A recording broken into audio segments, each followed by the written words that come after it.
esta possivelmente seja a passagem bíblica que tem sido alvo de mais discussões, de tentativa de se entender o que ela significa.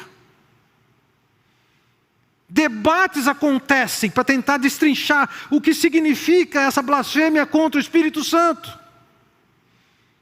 E algumas coisas são colocadas. Por exemplo, os judeus ainda pouco antes desses fatos tinham dito que Jesus expulsava demônios pelo poder do diabo, quando era o poder do Espírito. Então esses vão dizer, quando você chama o que é obra de Deus de obra do demônio, é blasfêmia contra o Espírito Santo. Ele estava falando sobre o temor de ser morto, e alguns consideram que seria essa a possibilidade. Outros consideram uma rejeição da mensagem.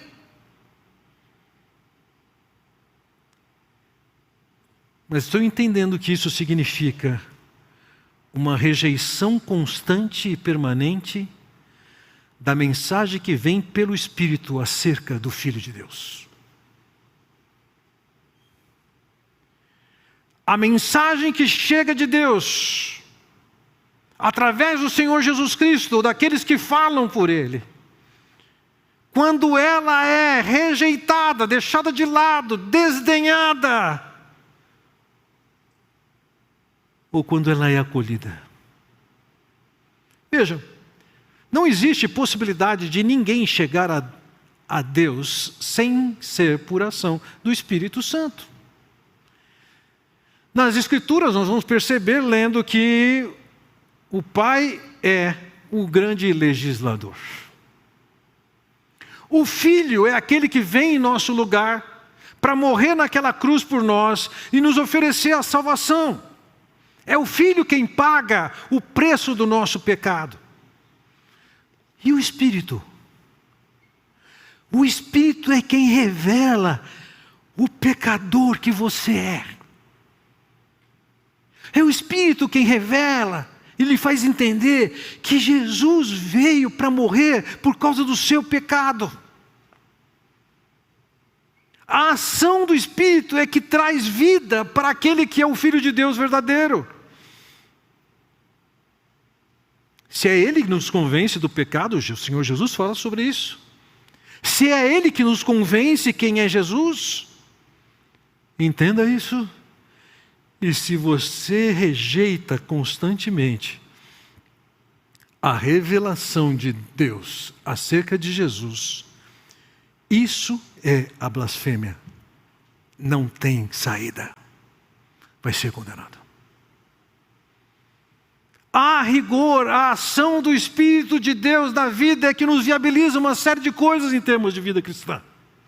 É o Espírito quem nos capacita a não fazer o mal que nós queremos fazer. É o Espírito quem nos capacita a fazer o bem que nós devemos fazer e não queremos fazer. O Espírito, ele tem que ser tratado da maneira adequada. As Escrituras dizem, não entristeçais o Espírito, não extingais o Espírito. Nós chegamos a Cristo através da ação do Espírito. Nós somos regenerados pelo Espírito. E nós somos capacitados a viver não na hipocrisia, mas em autenticidade, com a ação de Deus mudando nossas vidas, pelo poder do Espírito.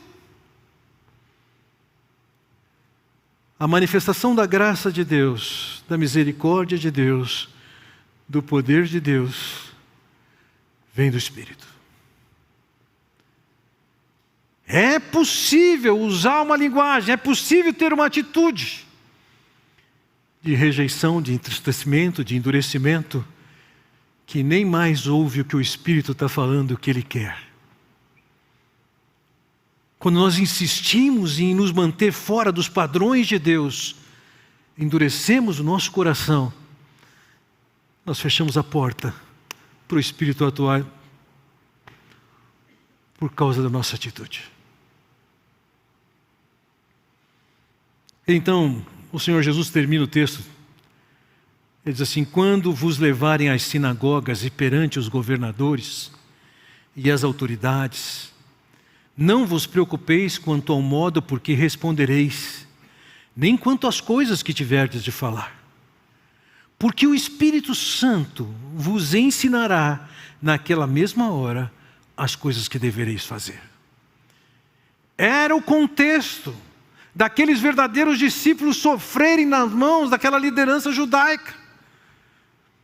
E não só na liderança judaica, Paulo teve que comparecer perante tribunais romanos.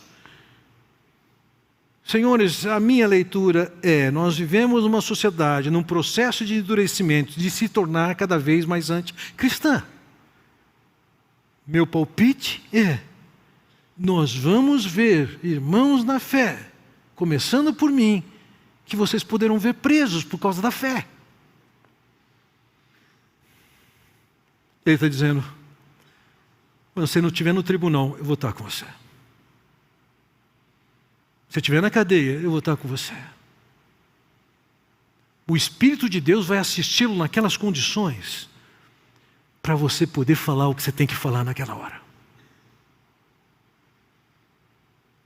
Poderia ser numa sinagoga. Pode ser num tribunal.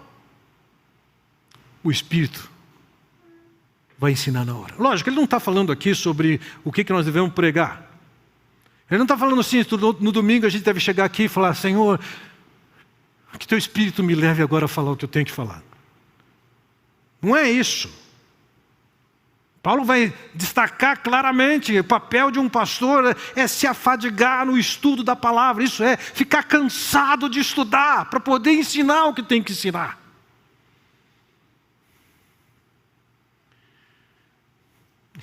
Eu acredito que para pregar uma mensagem como essa eu tenha gasto um pouco mais de 20 horas estudando. Você pode falar assim: nossa, filho, que exagero. Nem precisa de tudo isso. Aproveite a sua capacidade. Com a minha capacidade eu consigo fazer.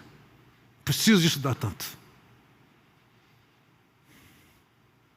Não tem essa de chegar e o Espírito vai falar. A promessa aqui é o que vai falar quando chegar lá na sinagoga, quando chegar lá diante da autoridade. É nesse momento que ele está falando. O Espírito capacita. Não significa que ele não capacite agora. A palavra está sendo pregada. A palavra está confrontando. Está repreendendo. Está ensinando. Ele pode estar convencendo vocês da maneira como tem que viver. Porque um discípulo verdadeiro tem essa visão de Deus. Um pai que revela tudo. Que pune a hipocrisia, mas que cuida dos seus. Um filho que pode ser negado ou ser confessado. E um Espírito que é aquele que o convence do seu pecado, é aquele que o convence de quem é Jesus, mas é aquele também que o capacita a saber o que dizer nas horas críticas.